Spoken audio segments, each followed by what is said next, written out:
A very good morning to all of you. आज से हम स्टार्ट करेंगे रियल एनालिसिस, जो मैथमेटिक्स की बहुत ही ज़्यादा इम्पोर्टेंट ब्रांच है। और इसमें हम जो बुक फॉलो करेंगे वो करेंगे introduction to real analysis this book. और इसमें हम डिस्कस करेंगे कॉन्सेप्ट, जो इसके मेन कॉन्सेप्ट है, इससे रिलेटेड थ्योरम और प्लस एक्सरसाइज। अब जो एक्सरसाइज है वो हमारे पास टू टाइप में है। एक वो जो बिल्कुल सिंपल है, जो आप कर सकते हो इजीली, लेकिन एक ऐसी है जो बेस्ड है उन थ्योरम, जो आपके लिए थोड़ा सा डिफिकल्ट भी हो सकती है। तो हम यहां पर जो स्टार्ट करेंगे वो आपके लिए स्टार्ट करेंगे कॉन्सेप्ट,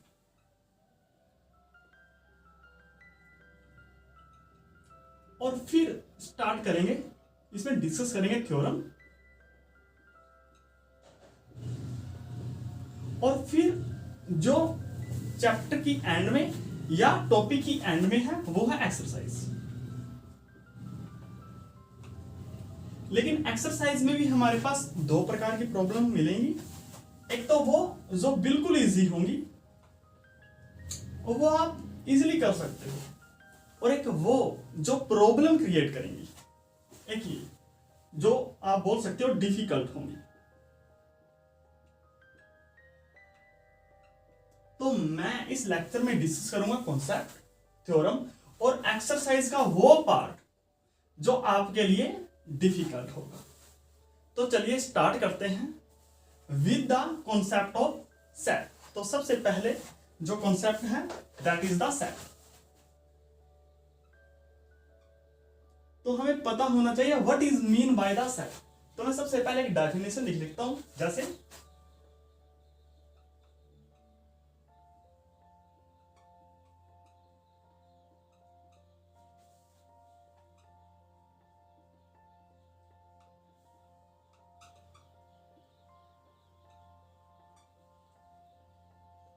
तो यहां पर जो सेट की डेफिनेशन है that is A well defined collection of distinct object. तो सबसे पहले यहां पर जो टर्म है that is well defined means, जैसे आप एक एग्जांपल ले लीजिए, जैसे एक कलेक्शन ले लिया हमने ए, और इसके अंदर जो एलिमेंट है वो ले लिए 1 2 3 4 एंड 5।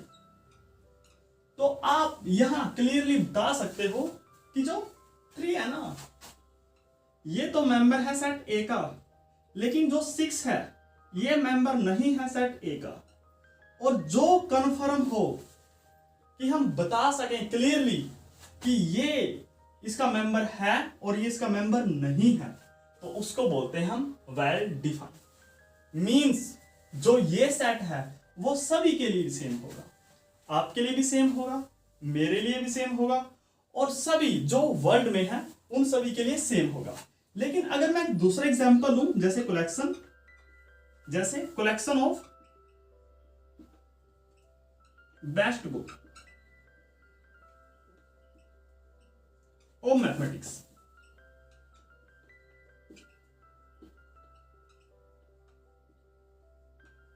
तो आप यहां देख सकते हो कि अगर मैं कलेक्शन बनाऊंगा तो मेरा कलेक्शन शायद मैच ना करे आपके कलेक्शन से। तो मींस जो ये सेट है, जो ये कलेक्शन है, this collection vary from person to person, और if any collection vary from person to person, तो इसको हम कलेक्शन तो बोलेंगे लेकिन इसको हम सेट नहीं बोलेंगे। तो ये है कॉन्सेप्ट ऑफ दिस सेट। और हाँ, डिस्टिंक्ट ऑब्जेक्ट मींस कि यहां पर ना जो एलिमेंट है वो रिपीट नहीं होने चाहिए। मींस जैसे एक सेट ये है ए, और एक सेट ए प्राइम ले लीजिए, दैट इज 1 2 3 4 5 2। तो आप यहां देख सकते हो कि जो यहां पर है ये रिपीटेड है, मींस 2 है जो यहां पर भी आ गया, यहां पर भी आ गया। तो इसको लिखने की, इसको हम ऐसा भी लिख सकते हैं। तो यहां पर जो रिपीटिशन है वो अलाउड नहीं है। तो जो अब हम बढ़ते हैं नेक्स्ट टॉपिक पर, दैट इज द सबसेट। मान लीजिए एक हमारे पास सबसेट है, सेट है। तो इफ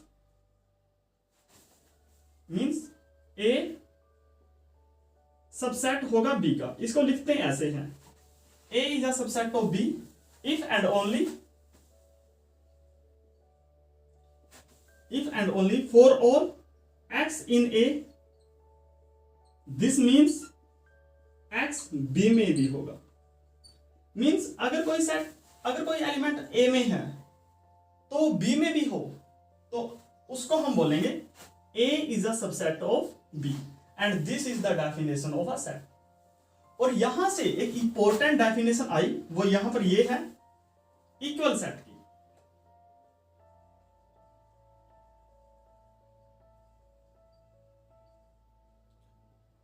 टू सेट, मान लीजिए ए और बी है, A and B are set to be equal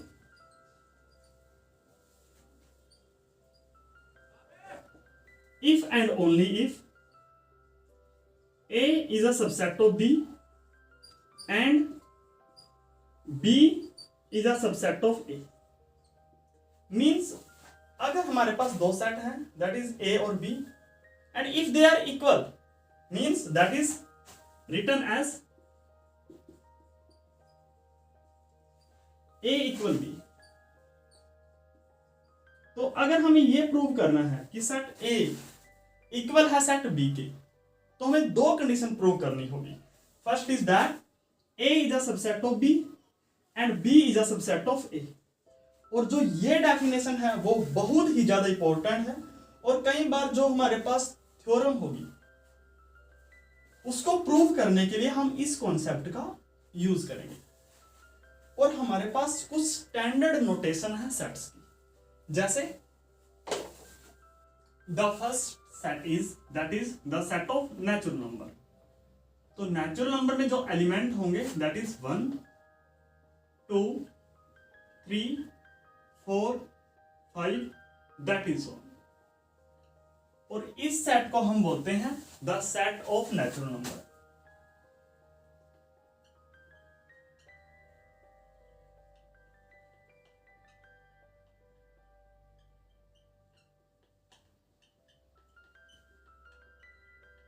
अब जो सेकंड सेट है that is integer and the set of integer is noted bye like this 0 positive negative 1 positive negative 2 positive negative 3 that is so. और इसको बोलते हैं हम the set of integer.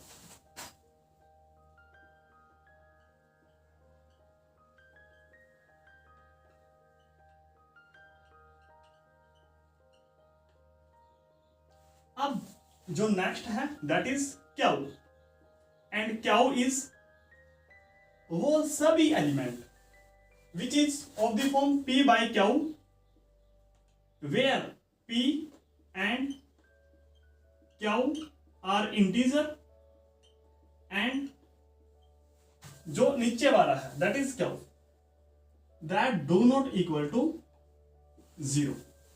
और इसी प्रकार हमारे पास रियल नंबर है the set of all decimal expansion या फिर the collection of rational number and irrational number और the collection of the all point on a line, this is known as the set of real number। तो हमारे पास चार set हो गए। First is natural number, integer, rational and real number. आप यहां ये देखोगे कि जो नेचुरल नंबर है और इंटीजर है इनमें हमने जो लिखा है वो इसके एलिमेंट लिखे हैं और यहां पर हमने इसके एलिमेंट नहीं लिखे बल्कि इसको हमने डिफाइन किया है विद द प्रॉपर्टीज। तो जिसमें हम जैसे नेचुरल नंबर हो गया और इंटीजर हो गया जिसके हम एलिमेंट वो लिखते हैं सेपरेटेड बाय कॉमास, और इसको रखते हैं विद इन द ब्रैकेट्स, तो इसको हम बोलते हैं रोस्टर फॉर्म।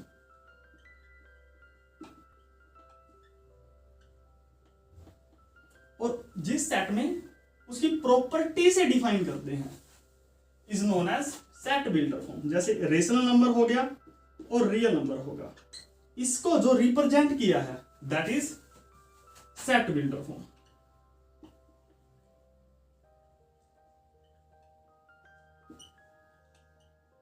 आप जैसे एक एग्जांपल को भी समझ सकते हैं, कोई भी सेट है, जैसे मान लीजिए सेट ए है, दैट इज 1 2 3 4 5, ये क्या हो गया, ये हो गया रोस्टर फॉर्म।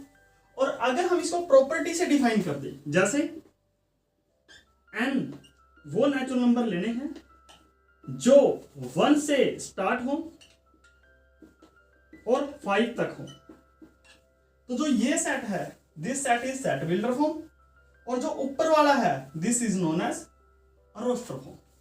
तो ये हमारे पास कुछ सेट्स हैं, सेट्स की नोटेशन है।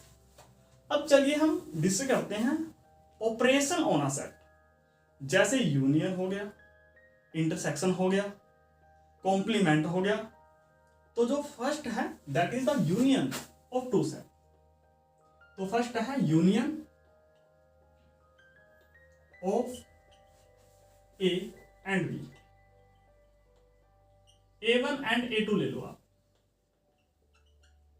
जैसे मान लीजिए हमारे पास एक सेट है A1, तो A1 यूनियन A2, इसमें जो एलिमेंट होंगे वो एलिमेंट होंगे X सच दैट X या तो A में होगा या B में होगा या A2 में होगा या A1 में होगा या फिर दोनों में होगा। जैसे X either belongs to A और बिलोंग्स टू बी और बिलोंग्स टू बोथ, ये है। अगर हम इसको पिक्चर की मदद से समझ के देखें तो इसकी पिक्चर होगी, मान लीजिए ये सेट ए है और ये सेट बी है, A1 एंड A2। तो इनका जो यूनियन होगा, ये टोटल एरिया, जो टोटल एलिमेंट ये सभी होंगे, this is known as A union B और A1 यूनियन A2। और इसी प्रकार अगर हमारे पास n सेट है तो उनका जो यूनियन होगा उसको हम डिनोट ऐसे करते हैं यूनियन ऑफ AI, और I का वैल्यू 1 से लेकर n तक हो सकता है अगर A1 A2 that is on AN तक है। और कभी कभी ये भी हो सकता है जो ये सेट है वो इनफाइनाइट हो, और ये भी हो सकता है वो काउंटेबल इनफाइनाइट हो या अनकाउंटेबल इनफाइनाइट हो। तो सिंपली इसका मतलब ये होगा, अगर मैं सिर्फ काउंटेबल की बात करूं, फाइनाइट काउंटेबल, तो वो एलिमेंट लेने हैं सच दैट जो X belongs to AI at least 1 I।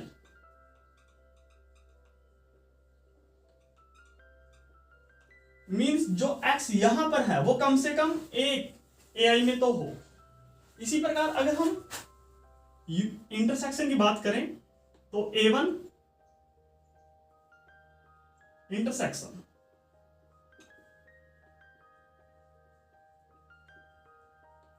Of A1 and A2, तो इसको डिफाइन करते हैं A1 इंटरसेक्शन A2। ये इसमें वो एलिमेंट लेने हैं जो A1 और A2 में कॉमन हो, मींस X बिलोंग्स टू वो element such that X belongs to A1 and X belongs to A2, means common element. जैसे अगर A1 ये है और A2 ये है, तो जो कॉमन एलिमेंट हो गए दिस वन, ये डिनोट करेगा A1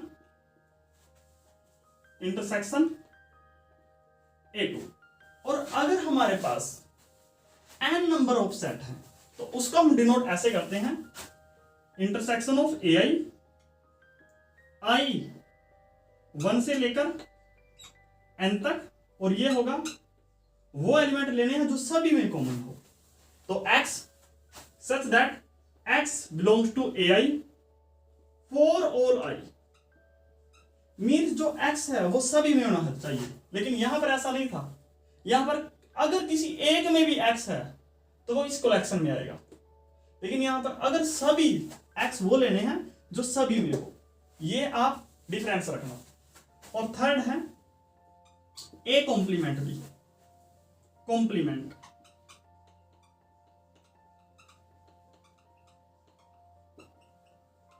of B with respect to ए।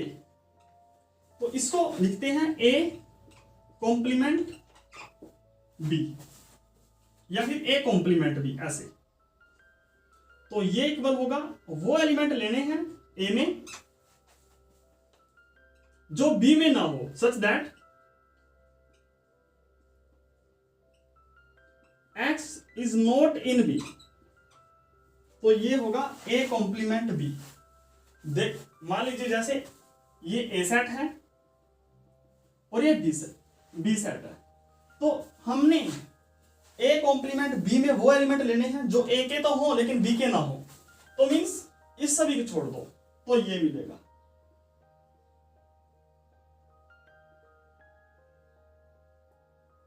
ये एलिमेंट, जो ये एलिमेंट होंगे that is A complement B. और अगर जो ए सेट है वो यूनिवर्सल सेट है, इफ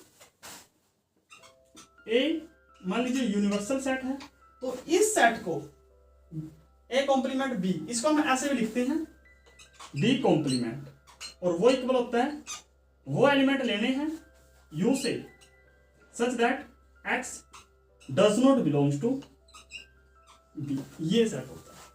अब आप यहां देखिए, जो ये है, मान लीजिए ये पूरा सेट है, तो हमने जो यहां पर अगर यूनिवर्सल सेट है और मान लीजिए ये बी सेट है, तो हमने कौन से एलिमेंट लेने हैं?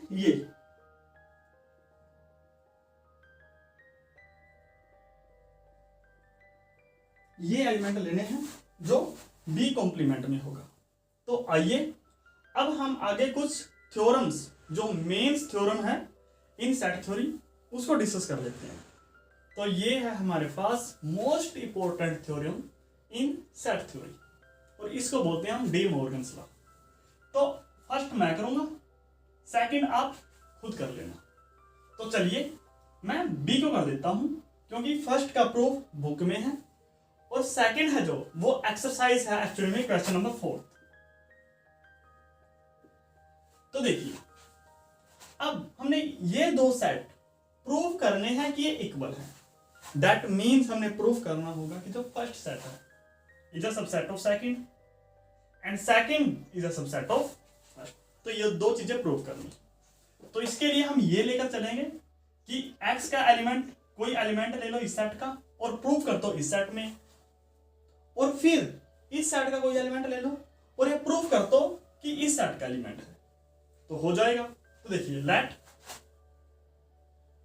x in a complement b intersection c, ये है।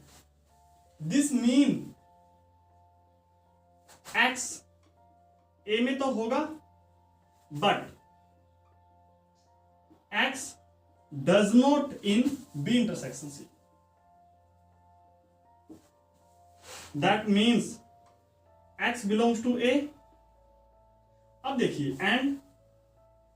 देखिए अगर x b में b इंटरसेक्शन c में नहीं है, तो यहां पर तीन कंडीशन हो सकती है। या तो देखिए, मान लीजिए सेट b है और ये c है और ये b इंटरसेक्शन c है, तो इसका क्या मतलब है? इसका मतलब ये है कि या तो वो सेट बी में होगा एलिमेंट, या वो एलिमेंट सी में होगा, लेकिन दोनों में नहीं हो सकता। तो means if x is not in B and C, that means and but x is not in B और x is not in C, means x या तो B में नहीं होगा या x C में नहीं होगा या फिर दोनों में नहीं होगा। तो देखिए, तो दिस मीन्स x A में तो है लेकिन x B में नहीं है, बट x B में नहीं है। या तो ये कॉम्बिनेशन बन सकता है या दूसरा क्या बन सकता है, और x A में तो है लेकिन x B में नहीं है। तो अगर x A में है और B में नहीं है, this means x is A complement B इसमें होगा, या फिर x is in A complement C। और यहां पर द प्रॉपर्टी ऑफ और, दैट मीन्स x है वो A कॉम्प्लीमेंट B में है या फिर यूनियन A कॉम्प्लीमेंट C में है। तो यहां से ये प्रूव हो गया ना, x हम इस सेट में लेकर चले थे और हमने क्या प्रूव कर दिया कि x है जो वो इसका भी एलिमेंट है। और देखिए, हम यहां पर एक शॉर्टकट अपना सकते हैं कि अगर इसी प्रोसेस को हम रिवर्स कर दें, मीन्स हम मानकर चले कि x is a number of this, तो इससे इंप्लाई ये होगा, इससे इंप्लाई ये होगा, तो यहीं पर आ गया। मीन्स अगर हम ये एलिमेंट मानकर चले this is a element of this, तो हम ये प्रूव कर सकते हैं, और अगर ये मानकर चले तो ये प्रूव कर सकते हैं। तो ये क्या हो गया, हेंस जो ये सेट है A complement B union B intersection C, वो इक्वल है A complement B union A complement C। और आप इजिली भी रिमेंबर रख सकते हो। देखिए, अगर यहां पर यूनियन है तो यहां पर इंटरसेक्शन होगा, और अगर यहां पर इंटरसेक्शन आ गया तो ये यूनियन में कन्वर्ट हो जाएगा। ये है। अब चलिए हम डिस्कस करते हैं क्वेश्चंस। उससे पहले एक और कॉन्सेप्ट जो मैं डिस्कस कर लेता हूं, that is disjoint of two set.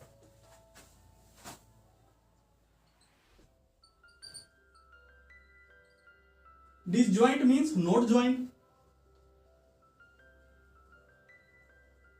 अगर कोई दो सेट नॉट ज्वाइंट है तो दैट मीन्स ऐसा होगा, और अगर ऐसा होगा जैसे ए ये है बी ये है, तो इनका जो इंटरसेक्शन है दैट इज एम्प्टी। जो ए इंटरसेक्शन बी है अगर वो एम्प्टी है तो उस सेट को ए एंड बी उसको हम बोलेंगे म्यूचुअली डिसजॉइंट सेट, ये बोलेंगे। अब देखिए, चलिए अब क्वेश्चन नंबर फर्स्ट पर डिस्कस करते हैं। और statement of the first question is, A set है जो हमारे पास वो है K such that K natural number है and K is less than equal 20 है, ये है। और सेकंड है B that is 3k -1 and k belongs to natural number। और जो थर्ड सेट है C that is equal to 2k + 1, that such that k belongs to natural number। अब अगर इस सेट को मैं लिखना चाहूं दिस सेट, तो इसमें वो नेचुरल नंबर लेने हैं जो 20 से लेस देन हो, that means 1 2 3 4 that is on 29 19 और 20। ये इसी प्रकार अगर मैं इस सेट को लिखूं तो इसमें क्या लेना है, 3 का मल्टीपल से 1 लेस देन हो, दैट मीन्स अगर 1 का वैल्यू रखूं तो यहां पर 2 3 2 जा 6 5 8 11 14 17 20 ये है, दैट इज सो। ये फाइनाइट सेट है और ये इनफाइनाइट सेट है। तो फाइनाइट सेट वो होगा जिसके अंदर एलिमेंट फाइनाइट नंबर हो, मीन्स काउंट कर सकते हो, और जिसके अंदर हम काउंट नहीं कर सकते हो उसको बोलते हैं इनफाइनाइट सेट। इसी प्रकार जो ये है, ये तो सिंपली ओड है और स्टार्ट 3 से होगा, तो 3 5 7 9 11 13 15 17 19 दैट इज सो। अब हमें जो निकालना है that is A intersection B intersection सी।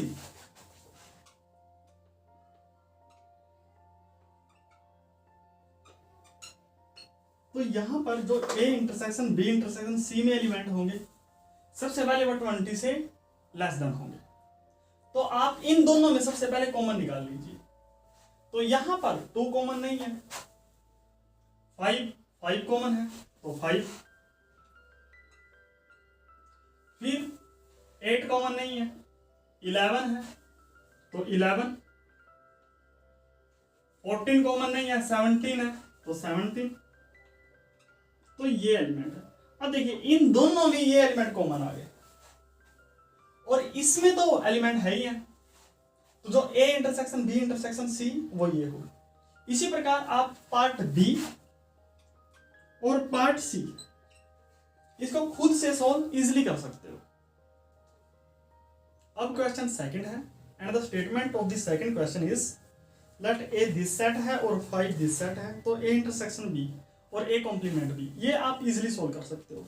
अगला है जो ड्रा डायग्राम टू सिंप्लीफाई, तो हमने ये करना है क्वेश्चन नंबर 3। इसमें ए पार्ट है जो ये है A complement B complement A, ये करना है। Second A complement B, A complement B ये फाइंड आउट करना है। और सी है जो A intersection B complement A. तो मान लीजिए फर्स्ट सेट ये ए है एंड दिस इज बी, तो अगर ये मान लीजिए ए है, दिस इज बी, तो यहां पर क्या आया, A complement B, B complement A, means B के वो एलिमेंट जो ए में ना हो, तो ये this set, this is known as B complement A. और इसमें से अगर हम, अब ये सेट हो गया, ये इसमें से अगर हम ए में से ये एलिमेंट घटा दे, तो अब यहां ये पाओगे कि अगर ए में से ये पूरा set B complement A minus कर दिया तो क्या बचेगा, ये पूरा सेट ए ही बचेगा। तो मींस जो A complement B complement A बचा, वो कौन सा सेट बचा, वो ए सेट बचा। इसी प्रकार अगर ये सेट ए है, ये बी है, और यहां पर ए कॉम्प्लीमेंट बी, तो ये हो गया,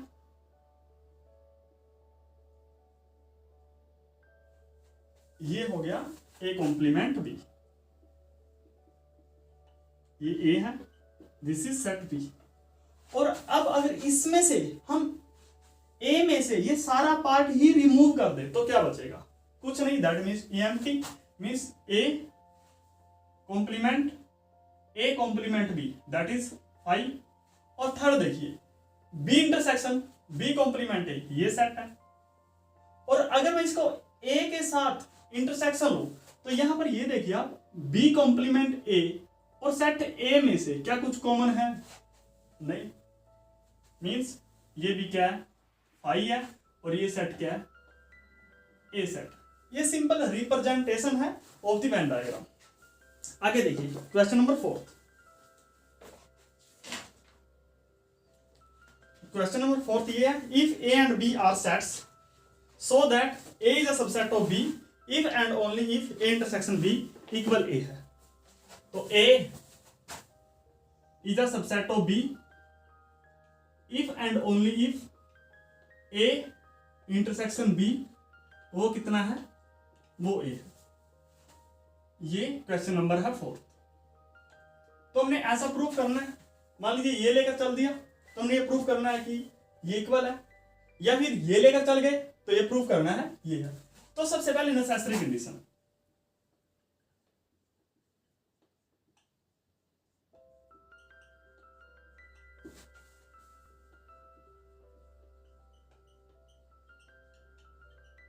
that A is a subset of B। और अब हमने ये प्रूव करना है कि A intersection B equal A है। तो हम सभी जानते हैं सिंस A इंटरसेक्शन B वो सबसेट होता है A का भी और B का भी, तो A intersection B is a subset of A। First equation ये होगी। और late X is a member of set A, that means X belongs to A। और आप यहां देख सकते हो अगर X A का मेंबर है तो X B का मेंबर होगा because A is a subset of B। तो this means and X B का भी मेंबर है, this mean X is a member of A intersection B। तो यहां से क्या प्रूव हो गया कि A is a subset of A intersection B। तो from equation first and second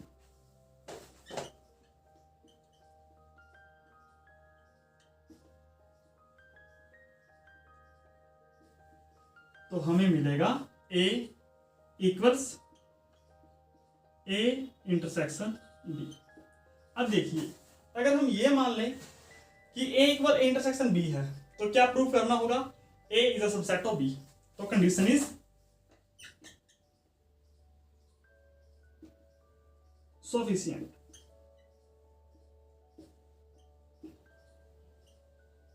तो वही करना है, let A equal A intersection B। तो हमने अब प्रूव करना है A is a subset of B। तो मान लीजिए let X is a member of set A। और अगर X is a member of A and A is what? A is A intersection B। This means X A का भी member है and X B का member है। तो यहां से क्या प्रूफ हो गया, X A का मेंबर है और X B का भी, that means X is a member of B, that means A है जो वो क्या है, सबसेट ऑफ B। यही हमने प्रूफ करना था। चलो इसको ना डायग्राम की मदद से समझ लेते हैं। देखिए अगर मान लीजिए सेट A ये है और सेट B ये है, तो आप यहां देखिए कि मान लीजिए B है ये और A ये है, तो जो सेट A है यह सबसेट ऑफ सेट B। तो अगर मैं इसका इंटरसेक्शन लूं तो अब क्या एलिमेंट होगा जो B में और A में भी कॉमन हो, वो क्या होगा, the elements of all A। तो ये एक्चुअली में सेट A भी है और A इंटरसेक्शन B भी है। This is the simple. अब एक और है हमारे पास कि अगर ये आप खुद कर लेना, if A is a subset of B then जो A यूनियन B होता है ना वो एक्चुअली B के बराबर होता है। और आप इसको भी देख सकते हो, जो A यूनियन B होगा ना, जैसे अगर ये सेट B है एंड दिस इज A और इन दोनों का यूनियन लूं मैं तो क्या होगा, जो सभी एलिमेंट A और B के वो ये होगा ना। और एक्चुअली ये क्या है, this is a set B। तो A यूनियन B किसके बराबर होगा, सेट B के इक्वल होगा। तो चलिए अब हम अगला क्वेश्चन करते हैं, that is question number 5। Question number 5 हमने ऑलरेडी कर लिया है, that is D Morgan's law. और जो मैंने गलती में क्वेश्चन नंबर 4 लिख दिया था, एक्चुअली में क्वेश्चन नंबर 5 है। अब देखिए डिस्ट्रीब्यूटिव लॉ प्रूव करते हैं। तो डिस्ट्रीब्यूटिव लॉ एक कॉन्सेप्ट मैं प्रूव कर दूंगा एक पार्ट, बाकी का आप करोगे। जैसे ये है, हमने प्रूव करना है A intersection B union C ये इक्वल होगा A intersection B union A intersection C. Means जो इंटरसेक्शन है वो डिस्ट्रीब्यूट हो जाएगा under U, intersection distribute over union. जैसे हम सभी जानते हैं कि अगर कोई 3 नंबर है तो ए क्रॉस बी प्लस सी, तो वह किसके इक्वल होता है? ए क्रॉस बी प्लस ए क्रॉस सी। और इसको ही तो हम बोलते हैं ना मल्टीप्लीकेशन डिस्ट्रीब्यूट ओवर एडिशन। तो इसका मतलब भी यही है, इंटरसेक्शन डिस्ट्रीब्यूट ओवर यूनियन। और इसका उल्टा भी ट्रू है, means union distribute over intersection. तो हमने 2 सेट को इक्वल प्रूव करना है, तो टैक्टिक क्या रहेगी? हम लेकर चलेंगे let x is a member of this, prove करेंगे x is a member of this set. तो let x is a subset of A is a member of A union B, A intersection B union A, B union C. तो that means x ए में भी होगा and x इन दोनों के union में भी होगा। तो that mean x is a member of A and, अब जो ये एक्स है वो या तो बी में होगा या फिर एक्स सी में होगा। तो अब देखिए कॉम्बिनेशन क्या बन सकता है। यहां पर एक्स ए का मेंबर तो है, तो x is a member of A, या तो बी का मेंबर हो सकता है, तो and x is a member of B. या क्या पॉसिबिलिटी हो सकती है, या फिर यह पॉसिबिलिटी हो सकती है कि एक्स ए का मेंबर तो रहेगा और एक्स सी का मेंबर हो, जो x is a member of C. तो x belongs to A and x belongs to B, that mean x belongs to A intersection B, या फिर x belongs to A intersection C. और इसको क्या लिख सकते हैं? X belongs to A intersection B union A intersection C. तो ये क्या प्रूफ कर गया कि जो A intersection B union C है ना, वो सबसेट है ए intersection B union A intersection C. लेकिन स्टेप बचाने के लिए हम क्या कर सकते हैं? इसी प्रोसेस को रिवर्स कर सकते हैं। दैट मीन्स अगर हम ये पुट कर दें साइन, तो ये क्या हो गया? अगर हमने x इसका एलिमेंट लेकर चला और प्रूव क्या कर दिया, x इसका मेंबर है, तो ये क्या प्रूव कर गया कि this set is a subset of this. तो हो गया प्रूव। तो हेंस मान लीजिए स्टार है या ए है, hence A is proved.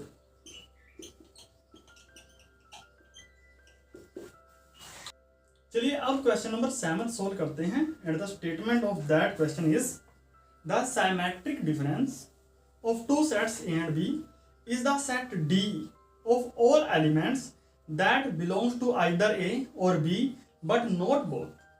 Represent D with a diagram. तो देखिए, मान लीजिए सेट A ये है, क्वेश्चन नंबर 7। मान लीजिए A सेट ये है एंड B ये है।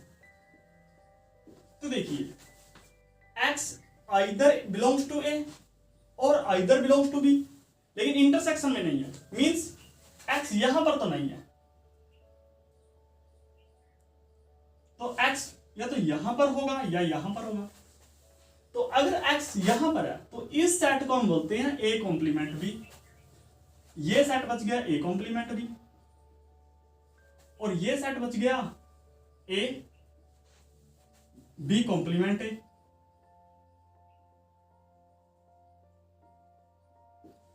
तो देखिए जो x है वो या तो x belongs to a complement b, या फिर x है b कॉम्प्लीमेंट a।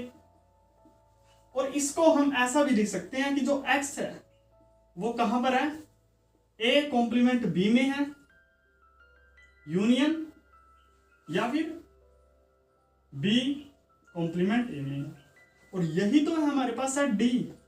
तो D इक्वल है A complement B union B complement E है। First represent of this set वो ये है। अब सेकंड देखिए, अब जो अगर मैं टोटल ले लूं ये सेट, जैसे ये सेट ए, ये सेट बी, और ये टोटल ए यूनियन बी ले लूं मैं, और इसमें से ये घटा दूं, तो तभी भी तो ये सेट बचेगा ना। तो डी की जो रिप्रेजेंटेशन है वो सेकंड है, ए यूनियन बी में से माइनस कर दो the element of A intersection B, और ये भी है हमारे पास the representation of set D, और यही हमने with the help of diagram यही हमने दिखाना था। अब जो नेक्स्ट है that is for each n let A n, question number 8, that is n plus 1 such that